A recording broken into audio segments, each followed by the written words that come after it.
Now, when it comes to telling whether or not a trend exists, remember that in the previous video we mentioned that there were a few ways to determine whether a trend exists. And just recall that the first way to tell whether a trend exists is by looking at the graph, okay, scatter diagram.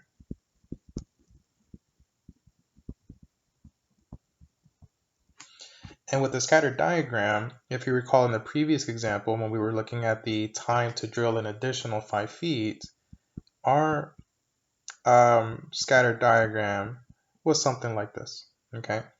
And with this graph, we were able to determine it's a positive trend.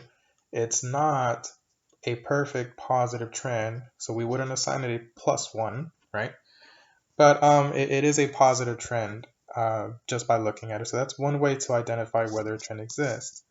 But looking at the graph can be subjective because the strength of the trend, that's the second way, if you recall, the linear correlation coefficient, okay, that gave us an R number that told us what the strength of the trend was. And if you go to this general guideline up here in the handout, okay, this is typically where we say that the strength lies. It's not set in stone, okay? It really depends on, for example, the textbook or the career field, because there's different parameters or definitions on how the general guideline is defined. But essentially, in this class, we can go off of this general guideline, okay? So if it's not 1, if it's close to 1, so between 0.7 up to 1, then we can call that a strong trend. 0.3 to 0.7 in either direction, the positive or negative, would be considered moderate. 0 to about 0.3 is weak. Recall that the no trend, the no linear trend, would be either 0 or a number very close to 0, right? But by looking at the graph in part 1, it's subjective. For some of us, maybe that looks a little bit too scattered. For others, maybe it looks close enough to 1 where it's almost in a perfect straight line. That's whenever we go into the second method and find the linear correlation coefficient. And if you recall in the previous video, we got 0.799. Now, by looking at the general guideline right here, 0.799 lies in the strong positive trend. But again, depending on the career field, the textbook, guidelines can be defined differently. So the first way, subjective, it's not definitive. The second way, general guideline can be defined differently. It's not definitive. So that's when we go into the third way, the definitive way, to determine whether or not a relation exists, and that's the critical value test. Okay, the critical value test. Now, if you go into the handout, okay, testing for a linear relation, it shows you the steps on how to determine the critical value test. Okay, now here it says refer to table 2. If you go into MyMathLab and if you go into the handout tab, you'll see a formula and tables PDF. And if you open that, that's what this looks like. Okay. And throughout this entire document, it's 8 pages worth of formulas and tables. You'll see some of the things that we've discussed previously as well. Here, because we're asked to refer to table 2, we're going to scroll down, okay, until we find table 2 right here. Okay. Critical values for correlation coefficients. Okay. So that's the first thing we need to do is refer to this table. I'll show you how to use it in a bit. Then it says, given a sample size, compare the R to the critical value. Our R number, if you recall, is this number up here.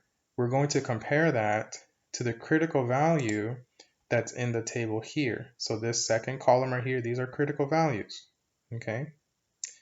The first column, N, that's your sample size.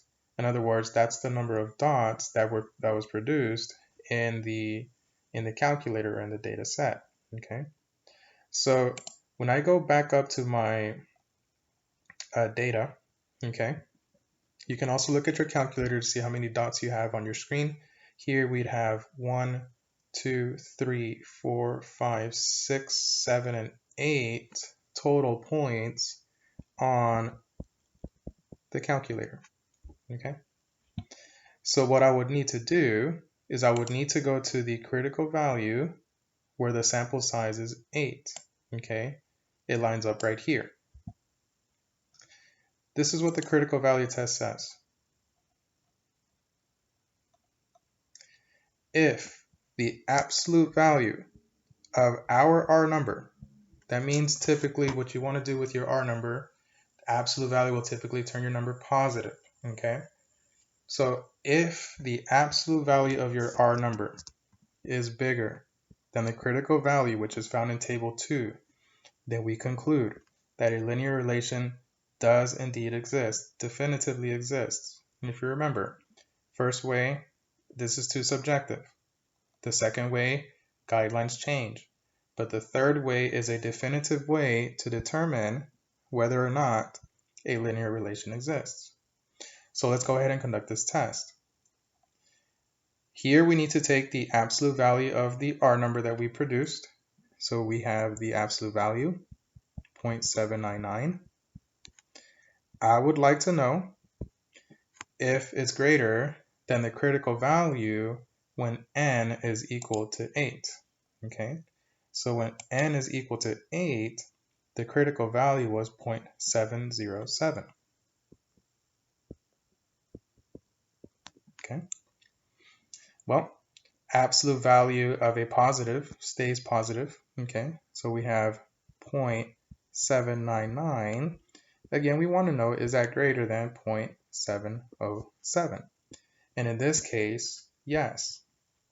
So since the data passes the critical value test, we say definitively that a linear relation exists.